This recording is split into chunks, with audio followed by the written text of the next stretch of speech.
ఒక పల్లె దారిలో మధ్యలో ఒక పాత బంగ్లా ఉంది. ఎవరూ అక్కడికి రావటం లేదు.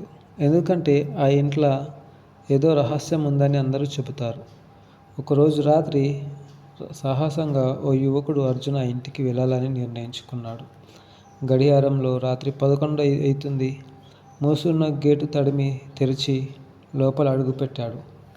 ఇంటి లోపల దుశ్శబ్దం. కరెంటు లేదు. తన చేతిలో టార్చ్ వెలుగుతో గదులన్నీ పరిశీలిస్తున్నాడు అర్జున్.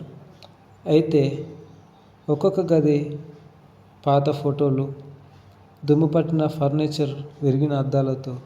అయితే చివరి గదికి చేరుకున్నప్పుడు తలుపు తెరుస్తుండగానే ఆ తలుపు నెమ్మదిగా అదే తెరుచుకుంటుంది. అతని గుండె జల్లుమంది. లోపల చీకటి. టార్చ్ వేసి చూసినప్పుడు గోడ మీద రక్తపు వేలి ముద్రలు. అప్పుడే వెనుక నుంచి ఒక నిశ్శబ్దం వినిపించింది. ఆ వేదన నిశ్శబ్దం. అర్జున్ వెనక్కి తిరగకుండానే పరిగెత్తాడు.